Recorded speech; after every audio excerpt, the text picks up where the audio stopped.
this morning. But Mayor Alec, do you mind if we defer to Mayor Al real quick because I know he's got some things going on this morning. No, not at all. Please do. Not at all, right? Welcome, Mayor Allen. Thank you for joining us. Mary, welcome, Mr. President, Mayor Alec. Alfani. All right, we now call to order this impromptu meeting. No, Mayor, also, I know that well, there's a lot going on in your village, and we were talking last night about this thing you have going on with the Coast Guard this morning, right? You want to tell us a little bit about that? Yeah, so of course you're aware, of course, that some of the districts are getting some improvements. Thank you to the lieutenant, the governor, lieutenant governor, the governor Julio and the lieutenant governor's administration, and Ida and Mrs. Melanie for joining us, supporting us with this program with the market. So in light of what's coming, we're trying to prepare for the need that we need to continue our services to provide the service with whether it be commodities or some other disaster. We're creating a drive-through around the office where you're going to come up to our entrance and then come out to the Bill Munoz side. So that's what's our plan for that today, this morning. So what a great day to start the week on Monday morning with getting support from our military partners, and the Coast Guard is going to come out and support us today. Wait, so you said the Coast Guard is they're going to construct a drive-through? No. Wait. They're just, no, Chris, I didn't say it. They're coming out to support us with some clearing and some work, moving some debris and stuff like that. I wish that they could come and provide that. See, but you cut me off. I was just going to say it, and then maybe they would hear it, and they just go ahead and go for it. So they're helping clear the area for the potential upgrade. Gotcha. Yeah, but thank you for, like I said, the administration of the Julio and Lieutenant Governor and Ida. So we got that in line, and then we also are planning our for the Halloween. We're starting to plan for our Halloween event, and hopefully it's we're very excited to have a trick or treat drive-through. So we're gonna invite the constituents and people that want to take part in it, and decorate the back of their truck or their cars, and we're gonna stage them around pretty much like our drive-through, or the way we do our distribution for the commodities, and it's gonna go to the park. And then we advise them to stay in their cars as well and wear their mask. And then we're going to be passing out treats as well. So we're planning some stuff with the community. Mayor Adlig, is that what we're seeing village to village, is that mayors are starting to prepare for Halloween, and it's going to be a drive-through type setup because of I'm thinking obviously because of the surge? Oh yeah, for sure. I wouldn't say everyone was going to do a drive-through, but I'm sure everyone will do something to celebrate Halloween. We just have to live with COVID. I think we've talked about that many times. So yeah, for sure, you're going to see other villages similar to Mangilao providing some kind of Halloween celebration for their communities. Mayor Al, what has the traffic been like with that infusion center across the street? Or was it infusion? Well, it's been pretty good. It's been good. Like I said, I would like to just thank the public health, the National Guard, and of course the FEMA team that are here to support our community and our island with the infusion center there and the treatment process. So it's a no-brainer. We wanted to help in any way and support helping our people of the island to administer that program for the active bodies. So. Mayor, I know that you guys have been calling your village residents and kind of investigating about the COVID and encouraging people to get tested, right? So what has that been like for you in Mungie Town? It's been promising, and it's good. We've reached out, and I got to say that the general public is very informative. They're very real to what's going on.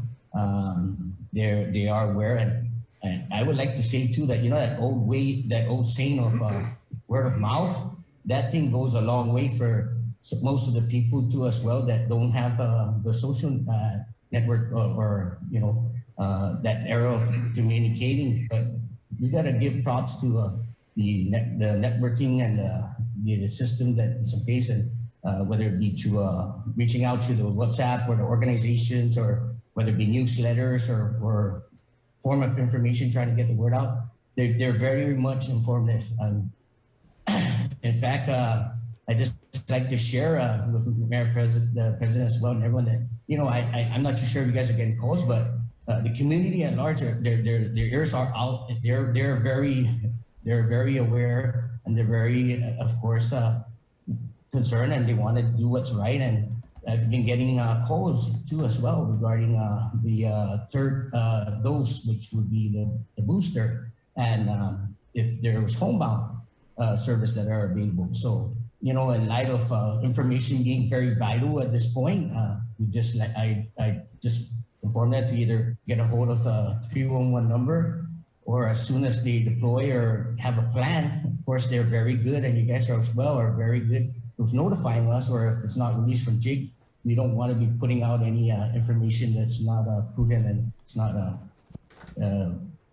from a viable source as well. So yes, there are people, their ears out there are they're very tended to what's going on, and they want to take care of themselves, and of course protect others.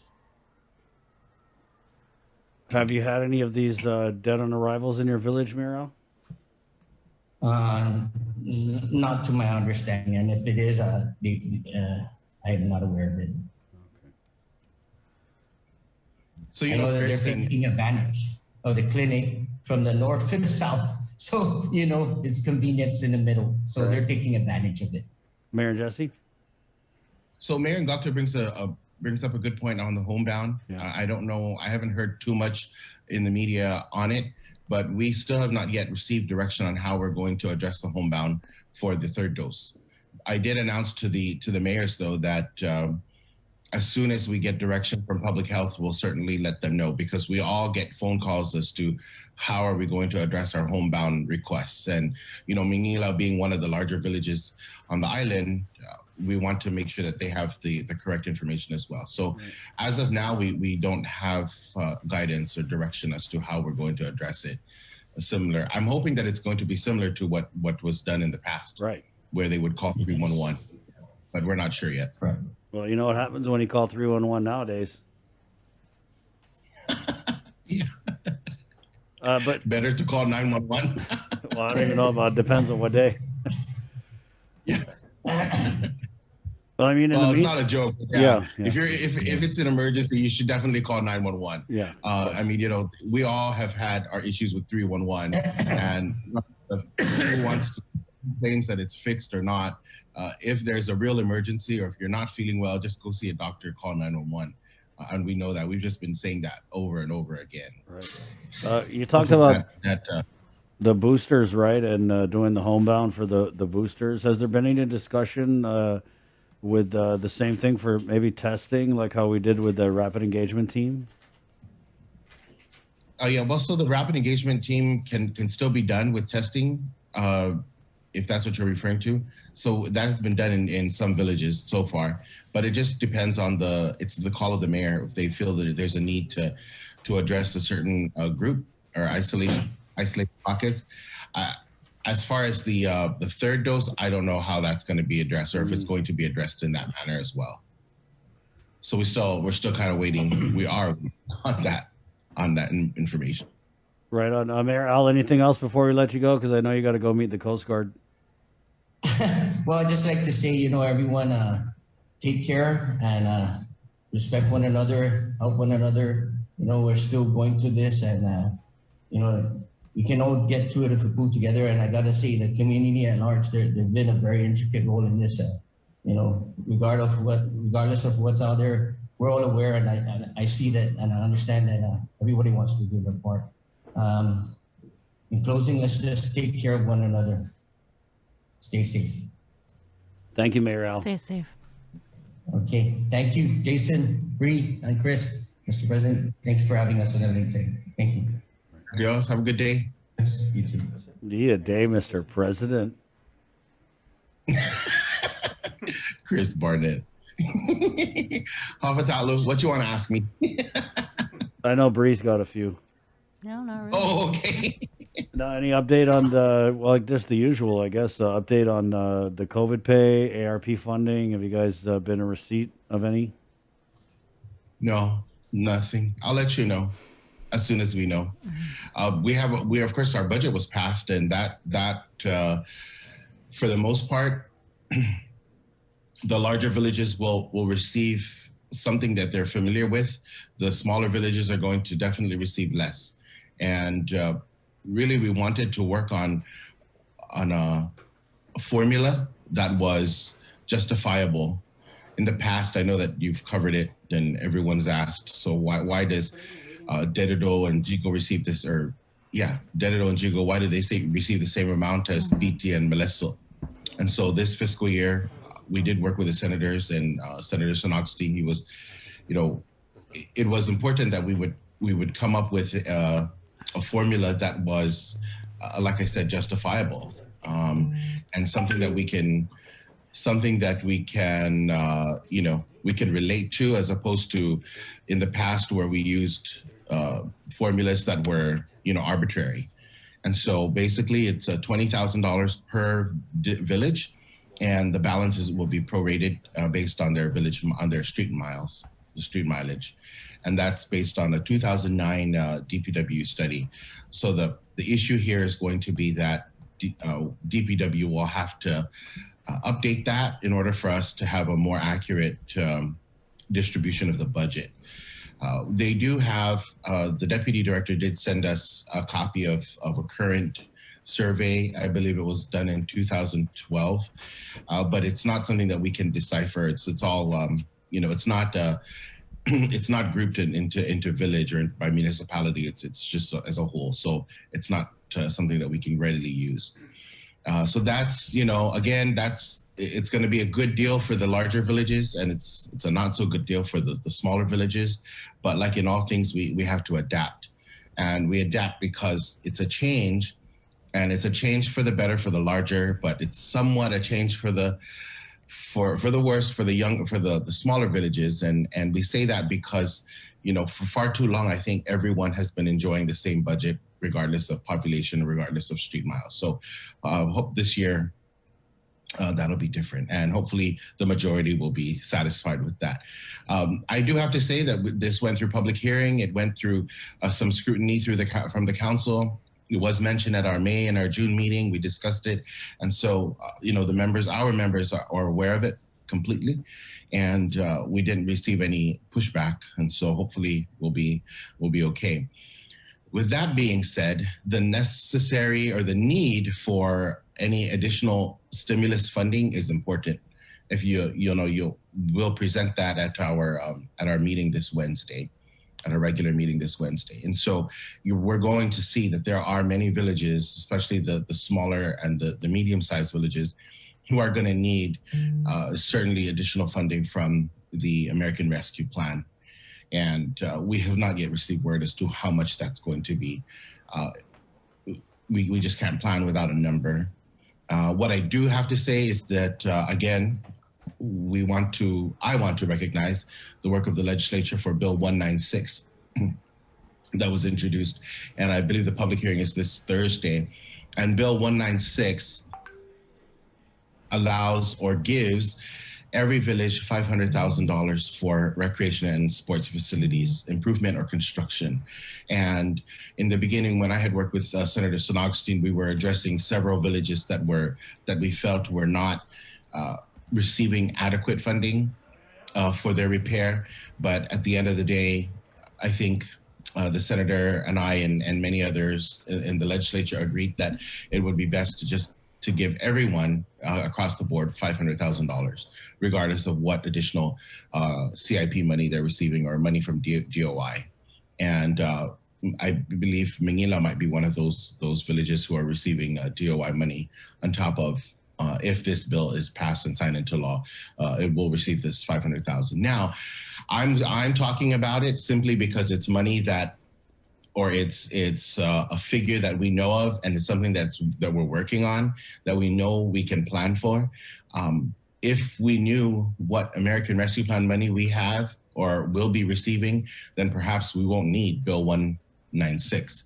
But because we don't know, we just can't sit and wait until everyone's fine and ready for us to receive some money to improve our facilities. The more we neglect our facilities, the worse condition they're going to be in. And we just don't want that to happen. And now that there's some kind of infusion coming from different areas, this is a plan that I think, will work for all of us, for all 19 villages. So that's the talk. Have you guys had any contact with the Mayor's Council of Guam, the liaison that works over at Adelup, to maybe get any kind of update on whether or not you guys are getting any ARP money, or when? Yeah, that's former Mayor Bob Desama from Jigo. Does he keep you guys in the loop? Of course, we are in touch with him, and he'll let us know, but we have not yet received any word from him as well, specifically that money. So you guys are meeting this Wednesday, and I'm just kind of going through the agenda. What is the foster care project? So the foster care project is something that was brought to our attention because we're seeing an increased number of foster children not having any homes. And we do know of the current foster shelters, the government run and the nonprofit ones that are run, and they're all at capacity. They're at full capacity. And so we have over 400 children who need a foster home. And, the mayors, as much as everyone likes to task us to do different things, we see the real life issues. And I say that because we see these children from the very beginning when they come to our offices, when their parents request for certain information or for certain types of assistance. We see the neglected children, we see the abused children, and there's only so much we can do. And Phil, the majority, I believe, in the council agreed that it is part of our job. We take care of animals, we take care of junk vehicles and all of that, and we need to start taking care of the children that come through our offices. And we see this all too often. And so we have embarked on a campaign to recruit foster families.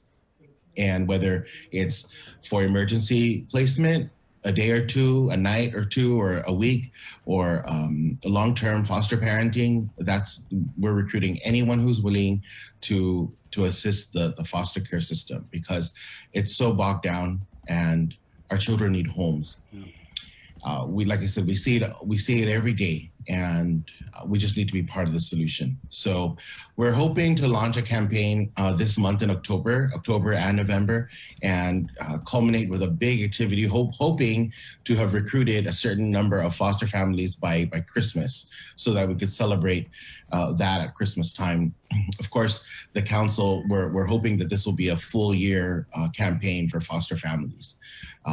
And so that's what we're working on. And it's part of our agenda simply because we really want the input of our council members. We do have committee meetings. We've had 2, I believe, committee meetings on it. So I think we have a good plan and a good, we have good ideas as to how we can execute.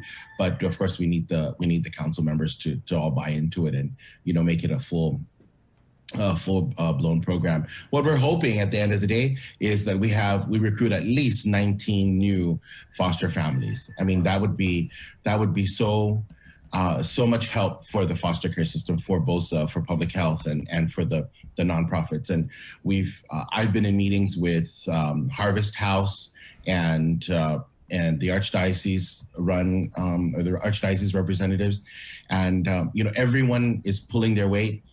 The community continues to donate for Christmas to the children, to the families. The community has been great in answering the call to furnish the new shelter and all the types of fundraising that they have, for whether it's Harvest House, the new Sister Bridget House in Barrigada, or the Ali Shelter. So there's a lot of support from the community when it comes to that. The one thing, though, that public health knows is that they lack foster families and foster parents. And so that's our focus, as opposed to looking for donations for the children. We're needing homes. So that's our plan, or that's our project. And we're hoping that we're hoping to kick off real soon. Nice. Thanks for asking about that. Yeah. I wanted to ask though, Mayor, with the foster families, is it how much of it is that people maybe don't know how to become foster parents? Maybe think it's a lot. I Correct. mean, it is. So And then how much is it right. like So that people don't qualify, or because I'm pretty sure there's a lot of parameters, right? That's correct. And so I do know that public health does for their emergency placement. They have they have a set of guidelines for emergency placement, and then a set of guidelines for the long term. And of course, all of that is done in private.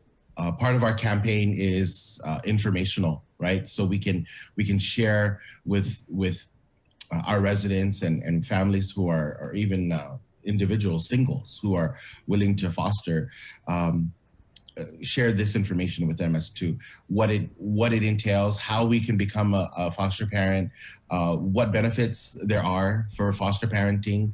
Of course, there's never enough benefits to make life the best for anyone, really. I don't think, but there's certainly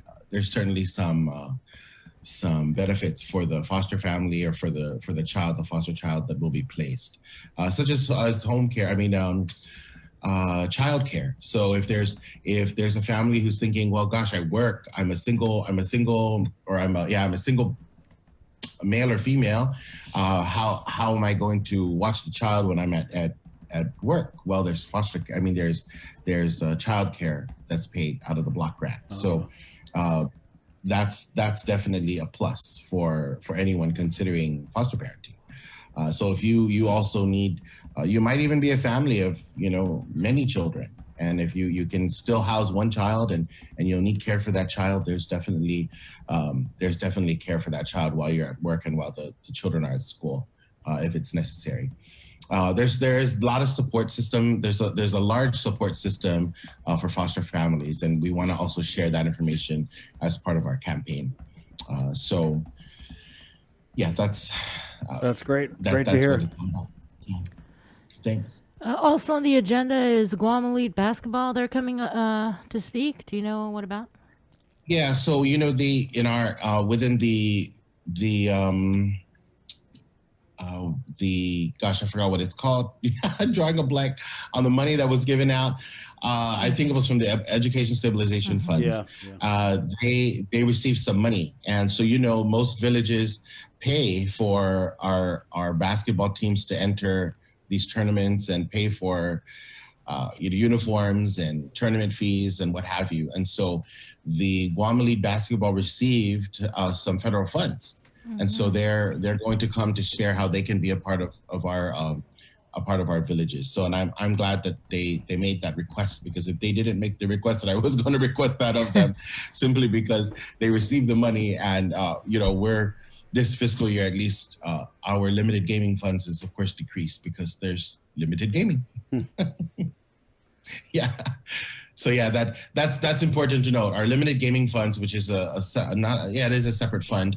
That fund typically gives every village about $32,000 annually for sports and recreation. So the mayor can choose to sponsor sports teams. The mayor can also rehabilitate or maintain sports facilities.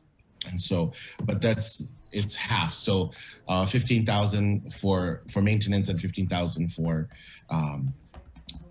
sponsorship or events. So, that's reduced this fiscal year, and it'll be important for the Guam Elite Basketball to make that presentation and hopefully, get some villages on board safely during COVID. Yeah, I thought they couldn't play outside of school, or I don't think they can. yeah. Well, Well, it's always good to plan for it, right, Mayor? Yeah, that's always good to plan, and you never know when things are going to change. It might change today, right? I wanted to follow up on the stray animals, because we haven't heard about that in a minute. Yeah, so we are working on a plan to to increase the shelters up at Game. And if we can do that, I forgot to ask Mayor Allen about that. See, you should have brought that up earlier. So the the roundup is actually in Mangilao currently, and I'm not sure if Mayor Ngakto will continue it. But so this is how this works. So if Mangilao is having their roundup, then no other village can turn in dogs or cats to Game, and that's difficult. That is difficult because we don't tell the dogs to stay in the jungle or be good until Mangilao is done. You know, it's not, it doesn't work out that way. It doesn't really work. So we're currently working on, as you know, agriculture received money for Game for this purpose. So we're working to get increase the capacity up at Game, and hoping to work with other agencies within the government to build those kennels without any other costs, that we would just purchase the supplies. And you know, we'll let you know. Hopefully that the other project is, of course, a Spay and Neuter project, which is a large capacity spay neutering project. And that's, again, the wheels are turning on it. We just don't know. We don't have an actual date and when, you know, when that'll be done. So the partners in that'll definitely be a government and a private partnership for that program. And we're hoping to announce that soon enough. But yeah, there's, you know, it's still there. The dogs are still out there. We know that, but that's the difficult part, is the shelter. Yeah. Well, we did it with vaccinations, where we were able to stand up a large scale operation where we put needles into things. So hopefully with the spay and neuter, maybe we can kind of copy paste that effort. I mean, it's a pipe dream. Yeah, for sure. There are definitely organizations out there that are willing to help us with it, and so we're wanting to partner with them. We know of at least 2 that are willing to work with us, in as far as some kind of funding and also manpower. So we're certainly, you know, we're hoping that that's going to work out. Thank you, Mayor. Thanks, Mayor. Sure, you're welcome. All right. Oh, well, one more thing. Oh. Bill 199. I know that that has a public hearing this week, and I did. I know the Justice Center was approved. Its extension was approved, so I believe it's a permanent part of the program at Public Defenders, and. You know that in fiscal 22, the budget bill or the budget act, the amendment did not pass to increase their budget for the Elder Justice Center, but Bill 199 gives them that funding, and so we're hoping that will pass. Again, on the mayor's council side, the reason why that's important for us is because our manamco call our office for help. And you know, we're not attorneys, and we can't provide those legal services. So we're hoping that Bill 196 does make it through, and there's money identified to fund that additional request for the Outer Justice Center. But thank you. Thank you, Mayor. Have a great week. Be safe. You too. Adios. Stay safe. There you go, Mayor Jesse Alec, President of the Mayor's Council of Guam.